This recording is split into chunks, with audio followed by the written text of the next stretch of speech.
A young adult gray whale's journey to the waters off Alaska sadly ended here on the shores of Vancouver Island. The initials were carved in the side of this beautiful, huge, majestic animal, and my heart broke. Because of one woman's empathy for this magnificent creature, the whale's premature death would eventually find purpose. What the name that I had finally decided was Quianitsa's Yuchba.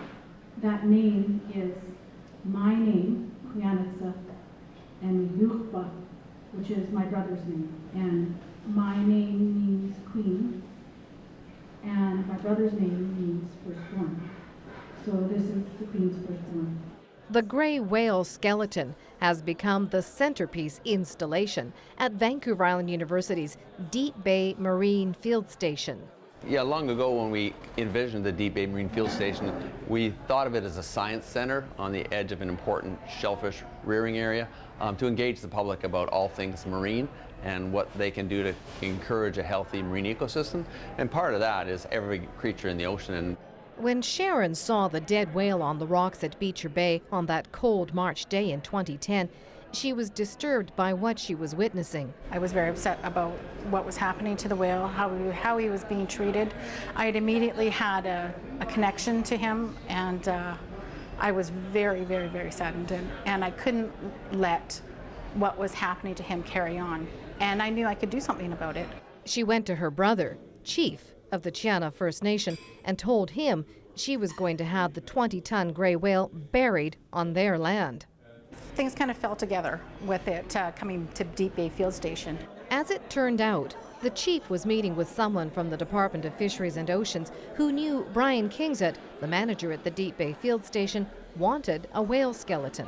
I think the fact is that one has to appreciate there was a phenomenal marriage between the Shia First Nations, the Department of Fisheries and Oceans, Vancouver Island University, and the Deep Bay Marine Field Station.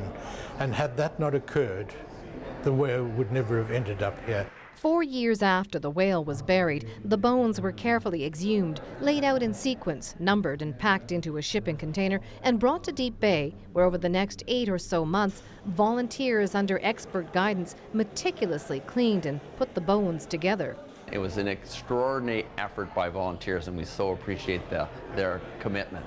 Commitments from people like Ken, who logged over 700 hours helping with the project.